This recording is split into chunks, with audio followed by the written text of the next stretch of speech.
बिस्मिल्लाहिर्रहमानिर्रहीम।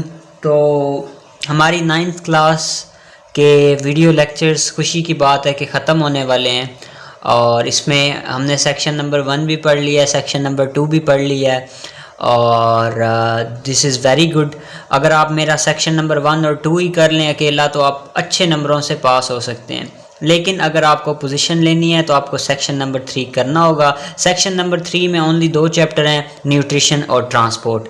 दोनों ही बहुत ज़्यादा इंपॉर्टेंट हैं। इवन जो न्यूट्रिशन है और ट्रांसपोर्ट है ये आप MBBS में भी पढ़ेंगे न्यूट्रिशन के बारे में, इसमें लिपिड प्रोटीन जो भी चीज़ें होती हैं, और ट्रांसपोर्ट में हार्ट है इतना इम्पोर्टेंट आपका कार्डियो। अगर आप डॉक्टर बनते हैं, कार्डियोलॉजिस्ट बनते हैं, दिल के स्पेशल डॉक्टर बनते हैं, तो फिर आपको कहीं ना कहीं पे आपको इन सारी चीज़ों की ज़रूरत पड़ेगी। ठीक है, अगर आप MBBS में जाते हैं या BSc चूज़ करते हैं या कोई भी बायोलॉजी की फील्ड आप चूज़ करते हैं तो आपको ये बहुत ज़्यादा क्या कहते हैं इम्पोर्टेंस रखते हैं ये चैप्टर, और ये इनकी इम्पोर्टेंस बहुत ज़्यादा है। तो इस लिहाज से इनके कॉन्सेप्ट जो बेसिक कॉन्सेप्ट हैं अभी से आपको पता होने चाहिए।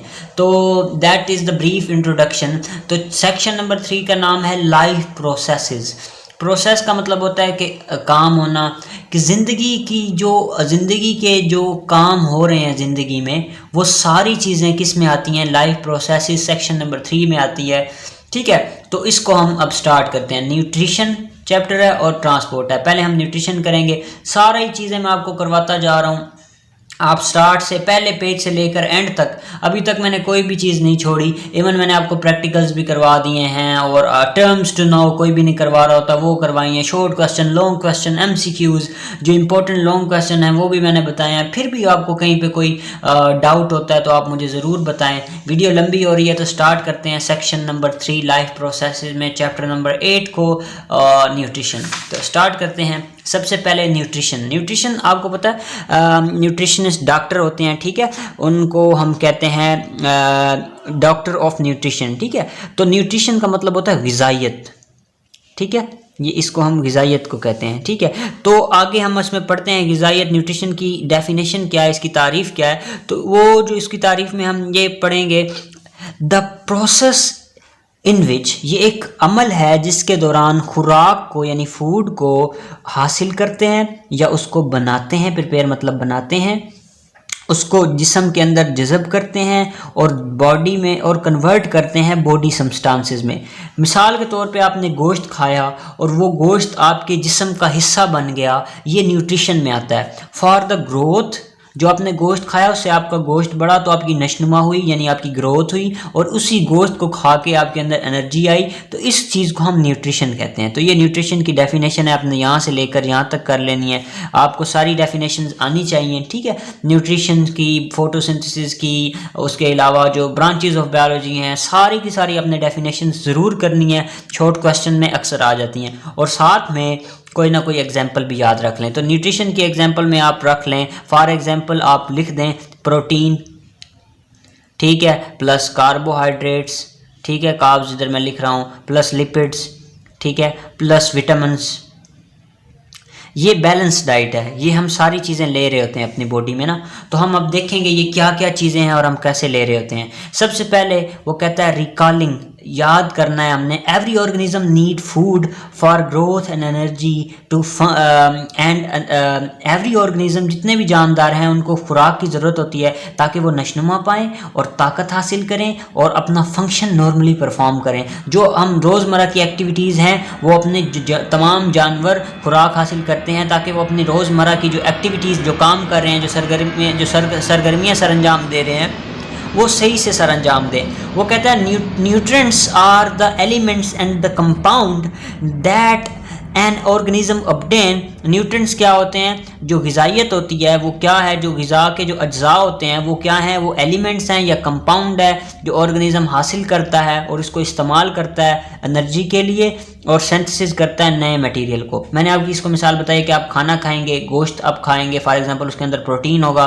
तो आप उससे अपना प्रोटीन बॉडी में बना लेंगे और उससे एनर्जी भी हासिल करेंगे। यही वो बात इधर कर रहा है। अब हम जानते हैं कि ऑटोट्रॉफ वो पौधे होते हैं, वो जानवर होते हैं, सॉरी पौधे नहीं, वो जानवर होते हैं जिनमें वो जानवर होते हैं जो अपना वाटर हासिल करते हैं, कार्बन डाइऑक्साइड CO2 H2O हासिल करते हैं, साथ में मिनरल हासिल करते हैं और इन्वायरमेंट से ये चीज़ें हासिल करके अपना खुराक, अपना खुद फूड, अपनी खुराक खुद बना रहे होते हैं, ठीक है। और इसको इस्तेमाल करके ग्रोथ और एनर्जी हासिल करते हैं, ठीक है, ग्रोथ पाते हैं, नशनुमा पाते हैं और ताकत हासिल करते हैं। ये हैं ऑटोट्रॉफ, जो कि पानी, कार्बन डाइऑक्साइड और मिनरल्स को लेके अपनी खुराक खुद तैयार करते हैं और इसको अपनी खुराक को फिर इस्तेमाल कर लेते हैं अपनी एनर्जी के लिए। रेस्पिरेशन करेंगे बेसिकली, हमने पिछले चैप्टर में पढ़ लिया, तो फिर वो ग्रोथ करेंगे और एनर्जी हासिल करेंगे। ऑटोट्रॉफ्स मैंने आपको बताया प्लांट्स भी होते हैं, ओनली प्लांट्स नहीं है, इनमें एल्गी भी होगी और कुछ ऑटोट्रॉफिक बैक्टीरिया भी होगा, ठीक है। तो सिर्फ प्लांट्स ऑटोट्रॉफ्स नहीं होते बल्कि एल्गी और कुछ फोटोसिंथेटिक बैक्टीरिया भी होता है, ठीक है। उसके बाद वो कहता है दूसरे हाथ पर ये उसके बरक्स, ऑन द अदर हैंड हाइट्रोट्रॉफ्स वो होते हैं जो कि ऑटोट्रॉफ बेचारे जो खुराक बनाते हैं ना उसको हासिल कर लेते हैं और उसको खा पी के अपनी ग्रोथ करते हैं और एनर्जी हासिल करते हैं। अब हम आ जाते हैं इंपॉर्टेंट टॉपिक की तरफ,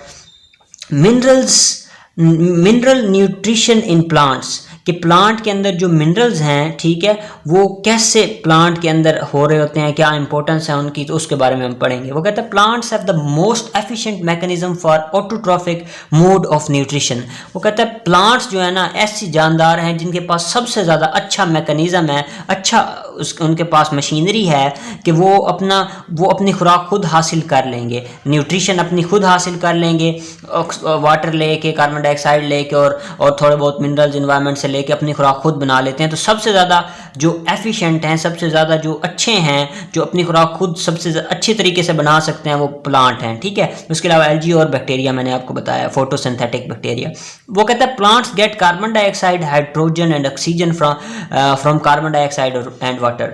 जो पौधे हैं वो कार्बन लेंगे और हाइड्रोजन लेंगे और ऑक्सीजन लेंगे और इसको C6H12O6 यानी ग्लूकोज बना देंगे। देखें इसमें कार्बन है, हाइड्रोजन है और ऑक्सीजन है। ये वो कहाँ से ले रहे होते हैं बेसिकली, ये पानी से, पानी का फार्मूला H2O है। देखें इसके अंदर, पानी के अंदर ऑक्सीजन भी है, हाइड्रोजन भी है और CO2, इसके अंदर ऑक्सीजन भी है और कार्बन भी है। तो ग्लूकोज के अंदर यही तीन चीज़ें हैं, हाइड्रोजन, कार्बन और ऑक्सीजन। तो ये जो पौधे होते हैं पानी और कार्बन डाइऑक्साइड को इस्तेमाल करके ग्लूकोज बना लेते हैं, ठीक हो गया। In addition to these elements, plant also require mineral elements for various activities and structures. वो कहता है इसके अलावा भी पौधों को कुछ और मिनरल्स की ज़रूरत होती है, मिनरल एलिमेंट्स की ज़रूरत होती है ताकि वो अपनी जो एक्टिविटीज़, जो अपनी सरगर्मियाँ कर रहे हैं ना, वो अपनी कर सकें और अपने जो स्ट्रक्चर है, अपने साख्त को मेंटेन रख सकें। उसको क्या मेंटेन को क्या कहेंगे, उसको बरकरार रख सकें, अपने स्ट्रक्चर को, अपनी साख्त को, कि जैसा एक पत्ता है उसकी शक्ल ग्रीन, वो अपीयरेंस उसकी जो है, ज़ाहिरी हालत जो उसकी है, वो अगर वो सब्ज़ है तो वो सब्ज़ ही रहेगा, ठीक है। तो ये काम जो हो रहे होते हैं, ये मिनरल्स जो होते हैं, मिनरल्स से पौधे अपने आप की जो एक्टिविटीज़ होती हैं और अपने स्ट्रक्चर को मेंटेन करते हैं। नेक्स्ट वो कहता है the nutrients which are required in large quantities are called macronutrients. इसमें ए है, ए बड़ा होता है, ठीक है, ये आप याद रख रहे हैं। मैक्रो सब्सटेंस, मैक्रो हम पीछे भी पढ़ चुके हैं, मैक्रो और माइक्रो मॉलिक्यूल्स के बारे में। तो मैक्रो वो न्यूट्रिएंट्स होते हैं जो हमें ज़्यादा क्वांटिटी में, ज़्यादा मिकदार में हमें रिक्वायर होते हैं पौधों को। मैक्रो न्यूट्रिएंट्स हमारे लिए भी वही होंगे जो हमें ज़्यादा मिकदार में चाहिए होंगे और पौधों के लिए भी वही होंगे। ज़्यादा मिकदार में जो न्यूट्रिएंट्स, जो ग़िज़ाइयत हमें चाहिए होती है या पौधों को चाहिए होती है, उसको मैक्रो न्यूट्रिएंट कहेंगे, ठीक है। उसमें कार्बन आ जाता है, हाइड्रोजन उसकी मिसाल है, ऑक्सीजन मिसाल है, ठीक है। कार्बन, हाइड्रोजन, ऑक्सीजन, ग्लूकोज के तीनों आपने कंपोनेंट याद रख लेने हैं, तीनों एटम्स याद रख लेने हैं, कार्बन, हाइड्रोजन, ऑक्सीजन। ये हमें ज़्यादा तादाद में उन्हें ज़रूरत होती है। फिर नाइट्रोजन चाहिए होता है, मैग्नीशियम और पोटाशियम चाहिए होता है, ठीक है। पोटाशियम उनको चाहिए होता है, आगे इसके फंक्शन भी पढ़ लेंगे, मैं इधर नहीं बता रहा, टेबल से करते हैं। Similarly, the nutrients which are required in small quantities are called micronutrients। और वो ग़िज़ाइयत जो पौधों को कम क्वांटिटी में, कम मिकदार में चाहिए होती है, उनको माइक्रोन्यूट्रिएंट्स कहते हैं, जिसमें आयरन, ठीक है, और मोलिब्डेनम आ जाता है, बोरॉन आ जाता है, क्लोरीन आ जाता है, जिंक आ जाता है। ये चीज़ें पौधों को चाहिए तो होती हैं लेकिन थोड़ी क्वांटिटी में, तो इसको हम माइक्रोन्यूट्रिएंट्स कहते हैं। अब मैक्रो और माइक्रो का डिफरेंस आ जाए तो आपने लिख लेना, डेफिनेशन लिखनी है और मिसालें आपने याद रख लेनी है। मैक्रो में आप हाइड्रोजन, ऑक्सीजन, नाइट्रोजन याद रख लें, इसमें आयरन, क्लोरीन और बोरॉन या जिंक याद रख लें माइक्रो में, ठीक हो गया। आप इसको इससे भी याद कर सकते हैं। ये आप किससे याद कर लेंगे इसको, देखें आप मोलिबीडियम या आयरन, आपको जो आसान लगे ना, आसान मैं चाह रहा हूँ आयरन कर लें आप, और क्लोरीन और जिंक कर लें। आयरन, क्लोरीन, जिंक 3 आपके लिए इनफ है। उसके बाद वो कहता है if any of these nutrients is not available to plant, अगर ये इनमें से या मैक्रो न्यूट्रिएंट्स या माइक्रो कुछ नहीं मिलता अगर पौधे को, तो क्या होगा, दे शो अबनॉर्मेलिटीज, तो उनके अंदर अबनॉर्मेलिटी शो हो जाएगी, वो नॉर्मल नहीं रहेंगे, वो अब नॉर्मल हो जाएंगे। ठीक है, वो नॉर्मल, उनकी ग्रोथ जो है वो अब नॉर्मल होगी। ठीक है, वो सही से नहीं उनकी ग्रोथ होगी, उनकी नशनुमा सही नहीं होगी। उसके बाद उसने बताया 8.1 टेबल डिस्क्राइब करता है जो इंपॉर्टेंट माइक्रो और माइक्रो न्यूट्रिएंट्स हैं। सबसे पहले हम देखते हैं इधर इंपॉर्टेंट जो न्यूट्रिएंट्स हैं ना, उनमें मैक्रो न्यूट्रिएंट्स। फॉस्फोरस क्या करता है, एटीपी का पार्ट होता है, न्यूक्लिक एसिड का पार्ट होता है, कोएंजाइम में भी पार्ट होता है, नेसेसरी होता है सीड जर्मिनेशन के लिए, यानी कि जो हम बीज बोते हैं तो उसके उगने के लिए ज़रूरी होता है, फोटोसिंथेसिस में ज़रूरी होता है, प्रोटीन फॉर्मेशन में ज़रूरी होता है। ठीक हो गया। न्यूक्लिक एसिड कौन से होते हैं आपको पता है, डीएनए, आरएनए हो गया, यानी कि फॉस्फोरस इसमें भी चाहिए होता है हमें, एटीपी में एडिनोसिन ट्राईफॉस्फेट, तो इसमें 3 फास्फोरस होते हैं ना। इसी तरह जो हमारे पास डीएनए वगैरह होता है उसमें फास्फोरस ग्रुप होता है। ठीक है, इसी तरह कोएंजाइम में भी हमें पता है, कोएंजाइम की डेफिनेशन हम कर चुके हैं। ठीक है, कि जो हमारे लिए इंपॉर्टेंट हमारे पास जो होते हैं एटम्स होते हैं जो रिक्वायर होते हैं एंजाइम को प्रॉपर फंक्शन के लिए, वो कोएंजाइम होते हैं। ठीक है, उसके बाद नेसेसरी होता है फास्फोरस जो होगा तो जो है पौधे जो हम बीज बोएंगे उसका उगने के लिए ज़रूरी होता है, फोटोसिंथेसिस करने के लिए जो प्रोटीन बन रहा होता है उसके लिए ज़रूरी होता है। पोटाशियम के आ जाते हैं, वो कहता है ये क्या करता है, ये इसके सबसे इंपॉर्टेंट फंक्शन है पोटाशियम का, ये इंपॉर्टेंट है,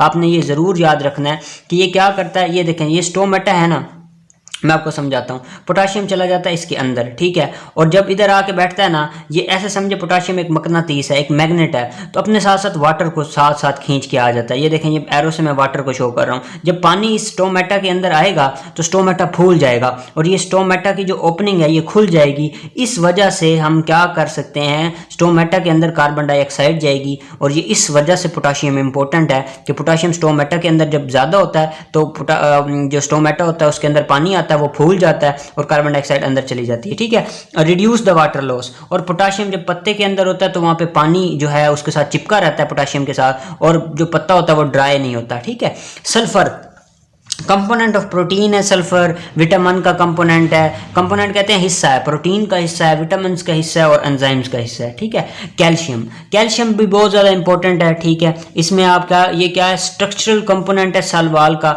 जो सेल वाल होती है ना पौधे की, उसका एक इंपॉर्टेंट हिस्सा है। उसके अलावा वाटर की मूवमेंट को भी ये कंट्रोल कर रहा होता है, जैसे पोटाशियम कर रहा होता है ना, इसी तरह कैल्शियम भी जब सेल के अंदर होता है ना कैल्शियम, तो अपने साथ पानी अपने अंदर ले आता है। तो इस तरह पौधे के अंदर पानी, यानी पौधे के सेल के अंदर पानी की मूवमेंट में कैल्शियम का भी किरदार है। अब हम आ जाते हैं माइक्रो न्यूट्रिएंट्स की तरफ। माइक्रो न्यूट्रिएंट्स में सिंपल ये है, हमारे पास आयरन होता है, फोटोसिंथेसिस के लिए बहुत इंपॉर्टेंट होता है, नेसेसरी होता है, और बहुत सारे एंजाइम को एक्टिवेट कर रहा होता है। एक्टिवेट का क्या मतलब है, प्लस का साइन एक्टिवेट के लिए शो करते हैं कि उनको एक्टिवेट करता है, मतलब स्टार्ट करता है। कोई भी रिएक्शन स्टार्ट करना हो तो एंजाइम को स्टार्ट करना पड़ता है।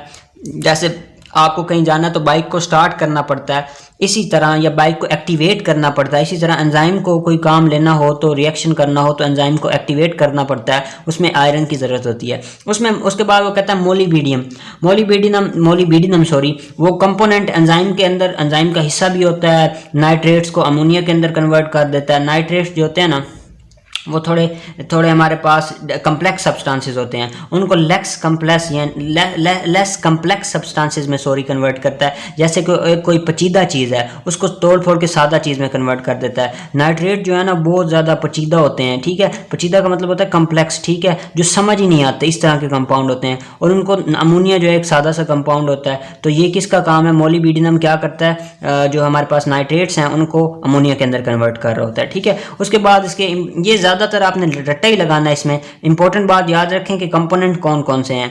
ये देखें, मोलिबीडिनम एंजाइम का कंपोनेंट है, ये देखें कॉपर एंजाइम का कंपोनेंट है। आप इस तरह से याद करें, ठीक है। और उसके अलावा ये देखें एंजाइम फोटोसिंथेसिस में कौन से इन्वॉल्व हैं, आयरन इन्वॉल्व है, ये इन्वॉल्व है। अच्छा, इसको छोड़े मैं आपको वैसे बता दिया कि आपने ये रट्टे से याद करना है। आगे आ जाते हैं, important building block of amino acid. Amino acid जो प्रोटीन का हिस्सा होता है, ठीक है, एक प्रोटीन होता है ना, उसमें इस तरह अमाइनो एसिड पड़े होते हैं, जैसे ईंटें पड़ी होती हैं, ठीक है। है। तो एक प्रोटीन जो होता है वो ढेर सारे अमाइनो एसिड से मिलकर बन रहा होता है, ठीक है। इस तरह अमाइनो एसिड आपस में जुड़े होते हैं। तो अमाइनो एसिड को बनाने में भी मोलिब्डेनम का किरदार है, उसमें इम्पोर्टेंट है। बोरॉन पे आ जाते हैं। ये शुगर ट्रांसपोर्ट में, सेल डिवीजन यानी माइटोसिस वगैरह में और बहुत सारे एंजाइम को बनाने में, सिंथेसाइज करने में मदद दे रहा होता है। कॉपर आ गया, ये भी सेवरल एंजाइम का कंपोनेंट होता है, ठीक है, हिस्सा होता है। मैग्नीज आ गया, ये हमारे पास एंजाइम की एक्टिविटी यानी फोटोसिंथेसिस के अंदर ये हमारे पास इंपॉर्टेंट होता है। रेस्पायरेशन में इंपॉर्टेंट होता है, जब हमारे रेस्पायरेशन में ग्लूकोज तोड़ते हैं तो वहाँ से एनर्जी निकालते हैं, तो उसमें मैग्नीशियम इंपॉर्टेंट होता है। उसके अलावा नाइट्रोजन मेटाबॉलिज्म जो पौधे कर रहे होते हैं उनमें इंपॉर्टेंट होता है। ये बेसिकली ये जो मैक्रो और माइक्रो न्यूट्रिएंट्स हम पढ़ रहे हैं ना, ये पौधे के इंपॉर्टेंट्स हैं, ये पौधे में होते हैं, अभी ह्यूमंस के ऊपर हम बात नहीं कर रहे। उसके बाद जिंक आ गया। जिंक जो होता है वो हमारे पास ज़्यादा सारी क्वांटिटी में, ये भी कंपोनेंट है उसके अंदर एंजाइम का, ठीक है। तो जिंक भी एंजाइम के अंदर प्रेजेंट होता है, ठीक है। उसके बाद क्लोरीन आ गया। ये पानी को जैसे पोटाशियम की बात बताई, ये भी वैसी का बात है। सेल के अंदर क्लोरीन होता है ना, तो क्लोरीन को देख के पानी पीछे से आ जाता है। तो इस तरह क्लोरीन जो है वाटर ऑस्मोसिस में हमारे पास इंपॉर्टेंट होता है। उसके बाद निकल की बात करते हैं, तो निकल नाइट्रोजन मेटाबॉलिज्म में इंपॉर्टेंट होता है। मैग्नीज और निकल ये दोनों नाइट्रोजन मेटाबॉलिज्म में इंपॉर्टेंट होते हैं, तो आप ऐसे याद कर लें। आगे आ जाते हैं हम रोल ऑफ नाइट्रोजन। ये आपको रट्टा ही मारना पड़ेगा, आप मेजर याद रख लें। इसमें पोटाशियम बहुत इंपॉर्टेंट है, कैल्शियम बहुत इंपॉर्टेंट है, इसमें आयरन बहुत ज़्यादा इंपॉर्टेंट है, ठीक है, वेरी इंपॉर्टेंट, ठीक है। उसके बाद इसमें और कौन सी चीज़ इंपॉर्टेंट है, इसमें हमारे पास जो ज़्यादा इंपॉर्टेंट है मैग्नीज है, ठीक है, इसको याद कर लें, ठीक है। मैग्नीज और मैग्नीशियम को आपने कंफ्यूज नहीं करना। अब हम नाइट्रोजन और मैग्नीशियम का रोल पढ़ेंगे। मैग्नीज हमारे पास और चीज़ है, मैग्नीशियम और चीज़ है, ये आप याद रख लें, ठीक है। मैग्नीज और मैग्नीशियम का वो डिफरेंस भी पूछ सकता है, तो आपने ये टेक्निकल दोनों चीज़ों को भूलना नहीं है, ठीक है। तो अब हम पढ़ते हैं, मैं आपको पहले मैग्नीशियम का पढ़ा देता हूँ। मैग्नीज का है एंजाइम में फोटोसिंथेसिस में काम कर रहा होता है, यानी एंजाइम के अंदर होता है ना, जो फोटोसिंथेसिस के एंजाइम होंगे, जो फोटोसिंथेसिस को एक रिएक्शन है ना, तो एंजाइम क्या करते हैं, रिएक्शन को स्पीड अप कर देते हैं, ठीक है। तो जो एंजाइम होंगे वो फोटोसिंथेसिस को तेज करेंगे, तो उसके अंदर मैग्नीज काम कर रहा होगा और रेस्पायरेशन में मदद दे रहा होगा और नाइट्रोजन मेटाबॉलिज्म में काम कर रहा होगा, उसमें मदद दे रहा होगा, ठीक है। अब मैग्नीशियम की बात करते हैं, नाइट्रोजन पे बाद में आएंगे। ये स्ट्रक्चर, ये क्लोरोफिल का एक हिस्सा होता है साख्त का, ठीक है। जो मैग्नीशियम होता है, मैग्नीज की बात खत्म हो गई, इसीलिए मैं आपको मैग्नीज के बाद मैग्नीशियम करवा रहा हूँ। ये सारे हो गए मैग्नीज और मैग्नीशियम, आप याद रखें। मैग्नीशियम क्या होता है, क्लोरोफिल का एक इंपॉर्टेंट स्ट्रक्चर होता है, ठीक है, क्लोरोफिल के अंदर होता है। It is also necessary for functioning of plant enzyme to produce carbohydrate, sugar and fats. ये मैग्नीशियम ज़रूरी होता है ताकि पौधे जो हैं वो अपनी कार्ब्स यानी जो मीठी चीज़ें होते हैं वो बनाएं, शुगर्स वगैरह वो भी मीठी चीज़ें, और फैट्स वगैरह बनाएं, जैसे कि जो पीनट होता है, जैसे कि मूंगफली है, उसको अगर हम रगड़ेंगे तो उसमें से तेल निकलेगा। उसके अलावा हमारे पास जो है बादाम होते हैं, एलमंड ऑयल निकलेगा, सरसों का तेल निकलेगा। तो ये मैग्नीशियम बहुत इंपॉर्टेंट है जिसम जो पौधे हैं उनके अंदर फैट्स बनाने में, उनके फल वगैरह बनाने में और कार्बोहाइड्रेट बनाने में, ठीक है। तो मैग्नीशियम इसके अंदर इंपॉर्टेंट है, क्लोरोफिल का हिस्सा होता है। दो चीज़ें हो गई। उसके अलावा it is used for fruit and nut formation and essential for germination of seed. ये इंपॉर्टेंट है जो हम बीज बोते हैं उसकी जर्मिनेशन के लिए। उसके अलावा क्या करता है, जो फ्रूट बन रहे होते हैं यानी जो फल बन रहे होते हैं और जो फल के अंदर नट होते हैं, जैसे कि पीनट हो गया, जो हम दानेदार चीज़ें खाते हैं, जैसे पीनट, एलमंड, वॉलनट, ये सारी चीज़ें इनकी फॉर्मेशन, इनको बनने में मदद देता है। अच्छा, सीड जर्मिनेशन और कौन करवा रहा था, सीड जर्मिनेशन और हमारे पास फॉस्फोरस करवा रहा था। तो सीड जर्मिनेशन फॉस्फोरस और मैग्नीशियम दोनों करवा रहे हैं, ये आपने एमसीक्यूज के तौर पे याद रखना है। Deficiency of magnesium causes yellowing and wilting of the leaves, ये इंपॉर्टेंट एमसीक्यूज है, ठीक है। जो मैग्नीशियम है अगर उसकी डेफिशिएंसी यानी कमी हो जाए तो जो पत्ते होते हैं वो एक तो येलो हो जाते हैं यानी पीले हो जाते हैं, और विल्टिंग कहते हैं मुरझा जाते हैं। पत्ते जो होते हैं वो मुरझा भी जाते हैं और पीले भी हो जाते हैं। अब हम नाइट्रोजन पे आ जाते हैं। वो कहता है जो प्लांट्स हैं ना वो उनका नाइट्रोजन जो हासिल करते हैं ना वो नाइट्रेट की शक्ल में होता है, यानी कि पौधे जो होते हैं ना वो नाइट्रेट लेते हैं, नाइट्रेट को जज़ब करते हैं, उसमें से नाइट्रोजन को निकाल लेंगे, ठीक है। Nitrogen is a major component of protein protein का बेसिक जो पार्ट होता है, जो हिस्सा होता है वो प्रोटीन का जो बेसिक पार्ट होता है, हिस्सा होता है वो नाइट्रोजन होता है। हार्मोन्स के अंदर होता है, क्लोरोफिल के अंदर होता है, विटामिन के अंदर होता है, एंजाइम में। तो नाइट्रोजन इतना इंपॉर्टेंट है कि ये प्रोटीन में भी होगा, हार्मोन्स में भी होगा, क्लोरोफिल में भी होगा, विटामिन में भी होगा, एंजाइम में भी होगा, ठीक है। और नाइट्रोजन मेटाबॉलिज्म जो है वो मेजर फैक्टर है स्टेम और लीफ ग्रोथ का, क्योंकि जो नाइट्रोजन है वो प्रोटीन में भी है, हार्मोन में भी, क्लोरोफिल में भी, विटामिन में भी और एंजाइम में। तो जो पौधे हैं उनके स्टेम यानी उसके तने की ग्रोथ के लिए, तो तने की नशनुमा के लिए और पत्तों की नशनुमा के लिए नाइट्रोजन बहुत ज़रूरी है, ठीक है। Too much nitrogen can delay flowering and fruiting. अब इसका एक साइड इफेक्ट भी है, अगर बहुत ज़्यादा नाइट्रोजन होगा ना तो जो पौधे होंगे ना उसके जो फूल होंगे वो देर से बनेंगे और पौधे के अंदर जो फल है ना वो देर से लगेंगे। अगर कोई बंदा ज़्यादा ही नाइट्रेट्स या नाइट्रोजन देने लग जाए पौधे को तो उसके जो फल होंगे उस पौधे पे देर से लगेंगे और उसके ऊपर फूल भी देर से लगेंगे। डिले का मतलब है लेट हो जाना, देर से। और उसके बरक्स अगर कमी हो जाए नाइट्रोजन की तो फिर भी मसला होगा। तो फिर क्या होगा, पत्ते येलो हो जाएंगे और उनकी स्टंटेड ग्रोथ हो जाएगी, यानी कि रुकी हुई उसकी नशनुमा रुक जाएगी, ठीक है, पौधे की। और पौधे छोटे मोटे छोटी सी झाड़ी बन जाएगी, उसका ना तना बड़ा होगा, पत्ते पीले हो जाएंगे और वो मुरझा के ख़त्म हो जाएगा। उसके बाद वो कार्निवोरस प्लांट्स की बात करता है, जैसे कि एक पिक्चर प्लांट होता है, इस तरह का ना घड़े की तरह के प्लांट होता है, ठीक है। उसके अंदर ना लेसदार कोई मादा पड़ा होता है, ठीक है, लिक्विड इतना जो होता है ना गाढ़ा सा, उसके अंदर जाके कोई कीड़ा मकोड़ा जब जाके बैठता है ना, ये मीठा होता है, इसकी खुशबू भी होती है, ठीक है, इसकी एक फ्रेगरेंस होती है। तो जब कोई मक्खी वगैरह या कोई कीड़ा मकोड़ा ना, जब इसकी खुशबू होती है और ये मीठा भी होता है, इसकी चाह में जब इसके अंदर आता है ना, ऊपर से इसका ना एक फ्लैप होता है, एक ढक्कन होता है, वो ठक से बंद हो जाता है। तो इस तरह के पौधे जो होते हैं ना, इस तरह के पौधे वो कार्निवेरस प्लांट होते हैं, वो अपनी जो न्यूट्रिएंट्स हैं, अपनी ग़िज़ाइयत है, इन्हीं कीड़ों मकोड़ों को खा के और इस करते हैं। उसके अलावा एक और प्लांट होता है, उस तरह का होता है, आपने देखा होगा, उसके ऊपर ना छोटे छोटे ना कील लगे होते हैं। जैसे ही कोई मक्खी ऊपर आके बैठती है उसके कील का बटन दबता है और वो फ़ौरन से ऐसे बंद हो जाता है, जैसे शिकंजा बंद होता है, ठीक है। तो उसके अंदर जो मक्खी वगैरह है वो बेचारी मर जाती है और वो अपनी खुराक उससे हासिल कर लेता है। ये पौधे जो होते हैं इनको कार्निवेरस प्लांट्स कहते हैं, ठीक है। और फिर कुछ अरसे के बाद जब वो मक्खी वगैरह बिल्कुल मर जाती है तो वो ओपन फिर से हो जाता है, फिर से वो बंद होता है जब कोई नई मक्खी या कीड़ा मकोड़ा आके बैठता है। तो ये कार्निवोरस प्लांट की बात की है कि कार्निवोरस प्लांट डाइजेस्ट करते हैं, जो कि खुराक वगैरह खाते हैं और उसी से अपने न्यूट्रिएंट्स हासिल कर लेते हैं।